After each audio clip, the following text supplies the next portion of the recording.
liciknya. Mereka masih berhasil melarikan diri, ucap Leying dan lainnya sembari menggertakkan gigi dengan sangat tidak puas saat melihat ke tempat lubang hitam itu menghilang. Karena tak disangka, bahkan 3 klan besar dan aliansi Istana Langit pun tak mampu mempertahankan klan Hun. Kekuatan yang ditunjukkan klan Hun jauh melampaui apa yang kita ketahui tentang mereka di masa lalu, ucap Yanjin. Ekspresi Yanjin nampak muram. Dari sudut pandang tertentu, klan Hun saat ini bukan lagi sesuatu yang bisa dilawan oleh suatu faksi saja. Bahkan klanku pun tak mampu melakukannya. Justru karena inilah bahaya yang ia rasakan di hatinya semakin meningkat. Jika ketiga klan itu tidak bekerja sama, kemungkinan besar mereka akan dihabisi oleh klan Hun satu persatu. Nasib mereka kemungkinan besar tak akan berbeda dengan klan Yao, klan Ling atau klan Si. Klan Hun telah bersembunyi terlalu dalam selama bertahun-tahun ini, ucap Guyuan yang rambutnya nampak berantakan, memiliki wajah yang luar biasa muram. Mereka selalu berpikir bahwa meskipun klanku tidak mampu mengalahkan klan Hun dengan kekuatannya, klanku setidaknya harus setara dengan klan Hun dalam hal kekuatan. Namun, kenyataan pahit hari ini telah memberitahu mereka bahwa klanku sebenarnya bukan tandingan klan Hun. Hun Tiandi benar. Ketika klan Xiao dikalahkan saat itu, tidak ada satupun faksi di benua ini yang bisa melawan mereka. Sayangnya, kebenaran ini baru kita ketahui hari ini, ucap Guyuan sembari menghela nafas. Ia juga nampak merasakan sedikit penyesalan di hatinya. Karena jika klan Xiao masih ada, klan Hun kemungkinan besar tidak akan berani memulai perang ini, betapapun beraninya mereka. Leying dan lainnya tertawa ketir setelah mendengar kata-kata ini, karena pada dasarnya sudah agak terlambat untuk membicarakannya sekarang. Apa yang harus kita lakukan sekarang? Ucap Xiaoyan terdiam sejenak sebelum kemudian bertanya. Semua mata nampak tertuju pada Guyuan setelah mendengar ini. Guyuan kemudian nampak merenung sejenak, hingga akhirnya ia kemudian berkata, klan Hun telah mendapatkan semua giok Dewa Kuno Tause. Setelah mereka pulih, kemungkinan besar mereka akan mengumpulkan semua giok kuno tersebut dan mencari tahu lokasi rumah Dewa Kuno Tause. Satu-satunya hal yang bisa kita lakukan sekarang adalah mengamati klan Hun dengan seksama. Jika ada ahli mereka yang bergerak, kita akan diam-diam mengikuti mereka sampai ke lokasi rumah Dewa Kuno Tause, ucap Guyuan. Kalau itu memata-matai mereka, aku khawatir klan Hun akan menyelinap dan kabur dari kita. Saat kita menemukannya, kemungkinan besar mereka sudah memasuki istana Dewa Kuno, ucap Leying sembari mengerutkan kening dan berkata, karena pada dasarnya ini adalah keahlian klan Hun. Bahkan mereka tidak merasakan ada yang salah ketika klan Hun diam-diam menghancurkan klan Ling, klan Si, dan klan Yao. Kali ini aku akan mengamati mereka secara pribadi, ucap Guyuan berbicara dengan suara berat. Ia memahami pentingnya masalah ini. Jika klan Hun berhasil membuka rumah kuno Dewa Tause dan mendapatkan rahasia untuk naik ke kelas Dodi, kemungkinan besar mereka tidak akan memiliki kesempatan untuk membalikkan keadaan. Karena di mata seorang Dodi sejati, pasukan aliansi itu akan tampak sangat tidak berarti. Semua orang akhirnya mengangguk setelah mendengar kata-kata ini. Pasti akan ada perang besar begitu mereka sampai di lokasi rumah Dewa Kuno Tause. Kali ini, meskipun kita bertarung sampai banyak yang gugur, kita tidak boleh membiarkan klan Hun bertindak sesuka hati, ucap Guyuan. Ekspresinya nampak serius saat berbicara. Mendengar itu, semua orang mengangguk serempak. Mereka mengerti bahwa jika mereka gagal dalam pertempuran di mansion ini, nasib mereka akan sama dengan 3 klan lainnya. Demi mempertahankan garis keturunan mereka, mereka harus berjuang sampai akhir, berapapun harga yang harus mereka bayar. Pemenangnya akan bertahan hidup, sementara yang kalah akan musnah. Pasukan akan tetap berada di aliansi Istana Langit selama periode ini dan mengawasi dengan ketat pergerakan klan Hun. Selain itu, aku rasa kita harus memanfaatkan kesempatan ini untuk menghancurkan semua lokasi aula jiwa yang bertindak sebagai cakar klan Hun di dataran tengah, ucap Xiaoyan membuka mulutnya dan berkata setelah membuat keputusan. Aula jiwa. Baiklah, mungkin sudah waktunya untuk menghancurkan tumor ini sepenuhnya, ucap Leying, dan yang lainnya nampak merenung sejenak setelah mendengar ini. Kilatan tajam melintas di mata mereka. Mereka sangat menyadari tindakan aula jiwa selama bertahun-tahun ini. Faksi ini telah mengumpulkan jiwa dari mana-mana. Dari kelihatannya sekarang, tampaknya kebangkitan generasi tua para ahli klan Hun seperti Hun Yuantian yang seharusnya sudah lama meninggal ada hubungannya dengan ini. Baiklah, jika memang begitu, mari kita kerahkan seluruh pasukan aliansi ini berkemah di aliansi Istana Langit. Tempat itu berada di dataran tengah dan kita akan bisa memantau setiap pergerakan klan Hun. Ucap Yuan juga nampak tidak keberatan, karena memang tetap di dataran tengah itu akan memudahkan pemantauan terhadap klan Hun. Xiaoyan tersenyum dan mengangguk. Setelah itu, ia menoleh ke arah Yalo dan berkata, "Guru, urusan pasukan akan kuserahkan padamu," ucap Xiaoyan. "Baiklah, kau bisa tenang. Aliansi ini mungkin kurang dalam banyak hal, tapi kita punya banyak ruang. Seharusnya tidak ada masalah bagi orang-orang ini untuk tetap di sana," ucap Yalo sembari mengelus jenggotnya dan kemudian tertawa. "Lagi pula, posisi kepala aliansi Istana Langit telah dialihkan kepadamu sebelum pasukan berangkat. Kaulah yang paling cocok daripada aku untuk mengambil posisi ini sekarang," ucap Yalo. Mendengar itu, Xiaoyan terkejut. Ia menatap senyum di wajah Yalo dan mengangguk tak berdaya. Saat ini, aliansi semakin kuat. Memang dibutuhkan seorang pemimpin aliansi yang kuat. Yalo mungkin memiliki reputasi yang dibutuhkan, tetapi ia sedikit kurang kuat. Dan membiarkan Xiaoyan mengambil alih posisi tersebut kemungkinan akan semakin menstabilkan aliansi. Sesaat kemudian, Xiaoyan sekali lagi meninggalkan beberapa instruksi kepada Yalo dan yang lainnya sebelum tiba-tiba menoleh ke arah Cailin dan juga Sun Er. Ia kemudian berkata dengan lembut, "Kalian berdua harus ikut aku," ucap Xiaoyan. Sesaat kemudian, Xiaoyan bergegas menuju gunung yang jauh setelah kata-katanya terdengar. Cailin dan Sun Er juga memahaminya setelah melihat ini. Wajah mereka sedikit memerah. Mereka mengebalkan tangannya erat-erat. Hati mereka yang tidak menunjukkan rasa takut menghadapi pasukan besar justru mulai merasa sedikit cemas. Kedua wanita itu segera saling melirik, seolah-olah mereka sedang menyemangati. Setelah itu, mereka menggertakkan gigi perak mereka dengan lembut dan kemudian mengikuti. Sosok Xiaoyan mendarat di sebuah gunung di kejauhan. Beberapa ahli dari aliansi di gunung itu segera berdiri setelah melihat kedatangannya. Mereka membungkuk dan menyambutnya. Rasa hormat sekaligus ketakutan benar-benar memenuhi wajah mereka. "Kepala aliansi," ucap anggota aliansi Istana Langit. "Aku telah merepotkan kalian semua," ucap Xiaoyan sembari melambaikan tangannya dan segera berjalan menuju Xiaozan yang dijaga oleh semua orang. Sesaat kemudian, ia membungkuk hormat dan bertanya dengan lembut, "Ayah, apa kau baik-baik saja?" ucap Xiaoyan. Xiaozan menatap pemuda kurus di depannya yang tangannya seakan memiliki kekuatan untuk melawan langit. Matanya nampak kembali berkaca-kaca. Rasa bangga dan lega memenuhi hatinya. Meskipun sebelumnya ia berada sangat jauh, ia juga telah melihat dengan jelas pertempuran dahsyat yang mengguncang bumi. Kekuatan mengerikan yang ditunjukkan Xiaoyan selama pertempuran besar itu membuatnya gembira dan senang. Selama bertahun-tahun ia tinggal di klan Hun, ia jelas memahami betapa menakutkannya klan Hun. Namun, bahkan lawan yang begitu menakutkan pun tampaknya telah menderita luka serius di tangan putra bungsunya ini. "Yan Er, kau benar-benar sudah tumbuh," ucap Xiaozan. Tangan besar Xiaozan yang kasar menepuk bahu Xiaoyan. Dahulu kala, ketika semua orang mengira mantan jenius klan Zhao ini akan menjadi sama sekali tidak berguna, hanya dia yang dengan keras kepala percaya bahwa pemuda itu suatu hari nanti akan terbang tinggi ke langit. Dan puluhan tahun kemudian, pemuda tak berguna di kota Wutan saat itu telah benar-benar berdiri di puncak benua ini dan mengabaikan segalanya. Xiaoyan tanpa sadar merasakan sakit hati saat menatap wajah Xiaozan yang jauh lebih tua. Ia nampak tersenyum paksa dan perlahan menggeser tubuhnya. Dua sosok indah yang membuat segalanya tampak pucat jika dibandingkan muncul di belakangnya. "Paman Xiao, apakah paman masih ingat Sun Er?" ucap Sun Er. Wajah Sun Er juga nampak sedikit memerah saat dia membungkuk dengan anggun dan berbisik. "Sun Er," ucap Xiaozan terkejut. Ia menatap wanita cantik bak perih di hadapannya. Akhirnya, ia teringat pada wanita muda paling cemerlang dan misterius dari klan Zhao saat itu. Kegembiraan langsung terpancar di wajahnya.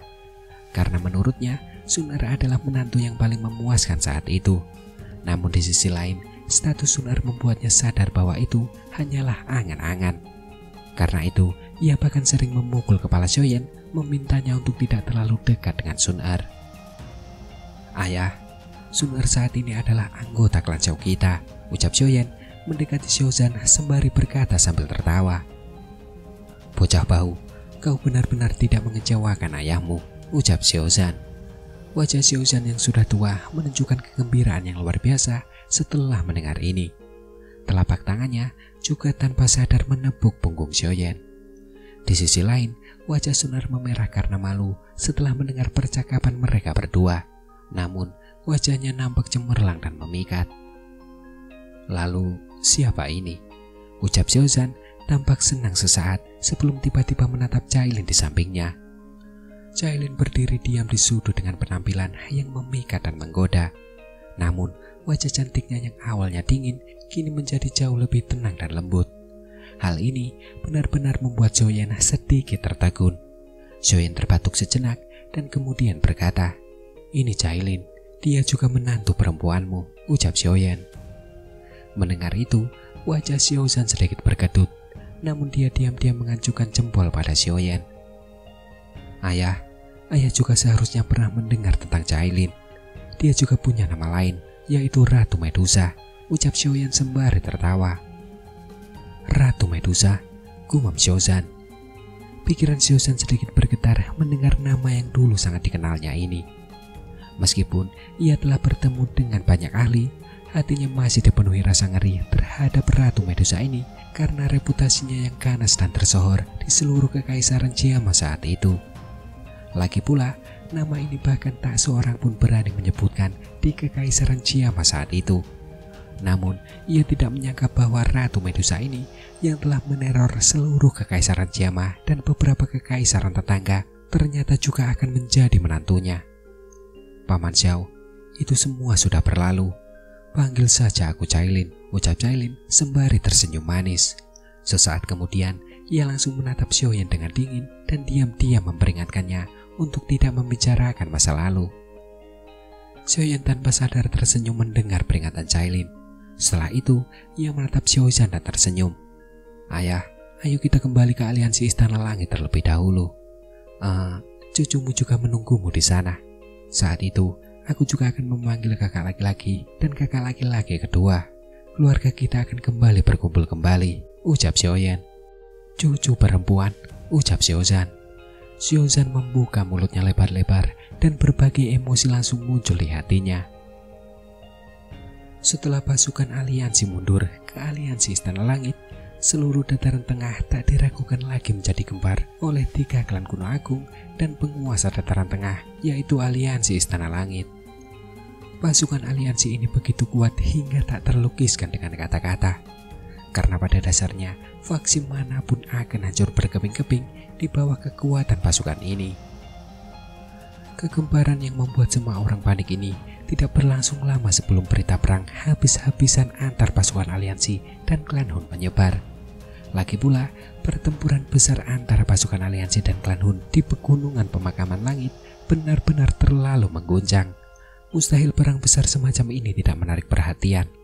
Oleh karena itu, begitu pertempuran besar berakhir dan pasukan aliansi mundur, berita pertempuran mulai menyebar ke seluruh penjuru dataran tengah. Beberapa faksi yang memiliki konflik dengan aliansi Istana Langit menghela nafas lega setelah mendengar bahwa target pasukan aliansi adalah klan Hun. Namun tak lama kemudian, mereka merasakan badai paling mengerikan dalam 1000 tahun akan segera melanda dataran tengah dengan indera mereka yang tajam. Badai ini akan sangat dahsyat. Badai ini akan berkali-kali lipat lebih dahsyat daripada perang manapun di masa lalu. Banyak faksi mulai merasakan gelisah menghadapi badai yang mengancam ini. Pertarungan antar makhluk menakutkan ini kemungkinan besar akan menyebabkan kehancuran yang sangat dahsyat di dataran tengah. Ini jelas merupakan bahaya yang tidak bisa diremehkan bagi faksi-faksi yang tinggal di dataran tengah. Dan apabila faksi mereka tersentuh oleh perang tingkat ini, kemungkinan besar seluruh faksi mereka akan hancur. Oleh karena itu, faksi-faksi yang berada di dekat aliansi Istana Langit bergegas meninggalkan tanah mereka setelah pasukan aliansi mendirikan kemah di aliansi Istana Langit. Mereka takut akan diserang secara tidak sengaja ketika perang dimulai yang akan mengakibatkan nasib buruk. Di sisi lain, Xiaoyan dan yang lainnya mengabaikan keributan di dataran tengah.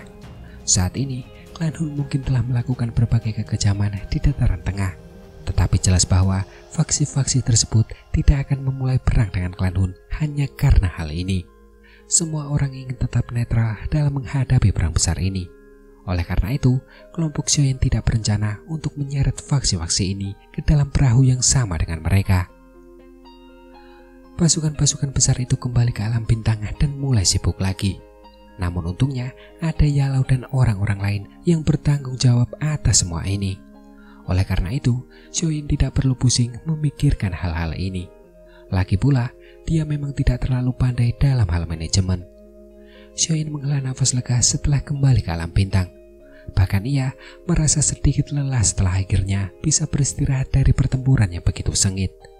Karena itu, sementara Yalau dan yang lainnya sibuk mengatur pasukan aliansi, ia memimpin Xiaozan, Sun Er, Cailin kembali ke gunung miliknya. Tak lama kemudian, Xiao Xiao segera muncul di hadapan kelompok Xiaoyan setelah mendengar kabar Xiaoyan kembali ke gunung. Setelah itu, ia dengan sigap menghambur ke pelukan Xiaoyan dan menolak untuk turun. "Xiao Xiao, kemarilah, sapa kakekmu," ucap Xiaoyan. Xiao Xiao yang sekarang mulai tampak sedikit menarik. Ditambah dengan penampilan menawan alami yang diwarisi dari ibunya, ia sudah nampak sangat cantik meskipun masih muda. Bisa dibayangkan, ia akan menjadi wanita cantik lainnya yang bisa membawa bencana bagi negara-negara seperti ibunya ketika ia dewasa nanti. Mata hitam besar Xiao Xiao berkedip setelah mendengar kata-kata Xiaoyan. Ia menatap Xiaozan di samping Xiaoyan. Namun, meskipun lelaki tua ini tampak asing, ia tetap dengan patuh memanggil kakek. Tatapan Xiaozan tertuju pada Xiao Xiao saat ia muncul. Wajah tuanya sedikit memerah karena kegembiraan. Wajah tua yang keriput itu tersenyum cerah setelah mendengar Xiao Xiao menyapanya dengan patuh. Bahkan matanya menyipit saat ia tertawa dan menjawab dengan tergesa-gesa. Xiaoyan tersenyum tak berdaya setelah melihat wajah Xiaozan yang bahkan lebih bersemangat daripada saat mereka bertemu sebelumnya. Orang tua tampaknya sangat menyayangi anak kecil. Lagi pula, dari sudut pandang mereka, kelanjutan garis keturunan adalah hal terpenting dalam sebuah klan. "Kemarilah, kakek akan memelukmu," ucap Xiaozan. Xiaozan tersenyum dan mengulurkan tangannya, memeluk Xiao Xiao erat-erat dari pelukan Xiaoyan. Wajah tuanya yang berjanggut terus menyentuh wajah kecil Xiao Xiao, membuat Xiao Xiao menunjukkan ekspresi getir. "Jenggot ini sakit," ucap Xiao Xiao sembari menggerutu. Xiaozan tanpa sadar tertawa terbahak-bahak melihat ini. Air matanya bahkan mulai menetes karena tawanya. Selama puluhan tahun ia dipenjara oleh klan Hun, ia pada dasarnya telah jatuh ke dalam keputusasaan. Karena setelah menyaksikan kekuatan klan Hun, sangat sulit baginya untuk membayangkan lolos dari tangan mereka. Terkadang ia bahkan berharap Xiaoyan tidak akan pergi dan menyelamatkannya. Ini karena ia mengerti bahwa terlalu berbahaya untuk melakukannya. Namun, ketika kenyataan diletakkan di depannya, Xiaozan menyadari bahwa meskipun dia selalu memiliki kepercayaan besar pada Xiaoyan, dia masih meremehkan kemampuan putranya ini. Kebahagiaan keluarga seperti ini sungguh merupakan hal terbaik di dunia bagi Xiaozan yang pernah terpuruk dalam keputusasaan.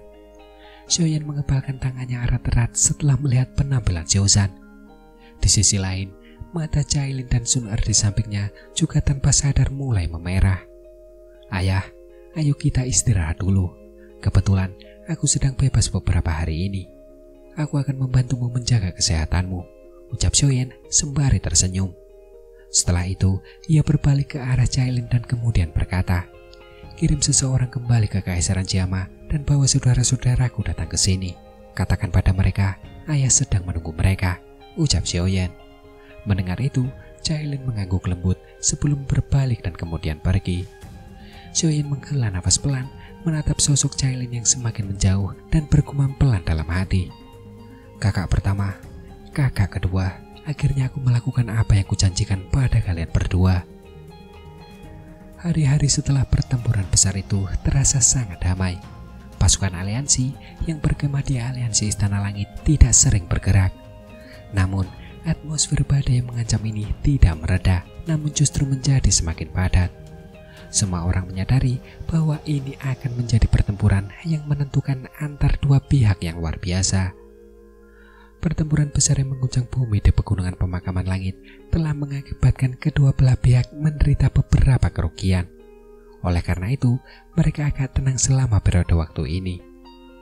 Kedua belah pihak memanfaatkan waktu terbatas ini untuk segera memulihkan energi dan bersiap untuk serangan habis-habisan. Sementara pasukan sedang memulihkan diri, para petinggi pasukan aliansi tidak punya waktu untuk melakukannya. Guyuan telah menemukan tempat untuk mundur begitu pasukan tiba di pavilion bintang jatuh. Semua orang tahu bahwa ia secara pribadi sedang memantau klan Hun. Dengan pengawasannya terhadap pihak lain, setiap aktivitas yang terjadi di alam Hun akan segera diketahui olehnya. Namun, aktivitas semacam itu tidak muncul selama periode waktu tersebut. Seolah-olah klan Hun menjadi benar-benar tenang setelah mendapatkan kiok kuno tersebut. Beberapa hari berlalu dalam sekejap mata, sementara kebuntuan ini terus berlanjut. Setelah pasukan aliansi beristirahat sejenak, mereka akhirnya memulai tindakan selanjutnya. Dan kali ini, target mereka adalah klan Hun. Para individu kuat dari seluruh penjuru dunia secara tertib dibagi menjadi banyak kelompok yang terbang keluar dari alam bintang. Setelah itu, mereka memulai pencarian bak karpet aliansi Istana Langit untuk mencari aula cabang aula jiwa. Di tengah pencarian yang sangat detail ini, aula-aula cabang aula jiwa terungkap satu demi satu. Namun, setelah pasukan aliansi menyerbu ke aula cabang ini, mereka mendapati bahwa aula tersebut benar-benar kosong. Hanya beberapa aula cabang yang masih dijaga oleh beberapa ahli dari aula jiwa.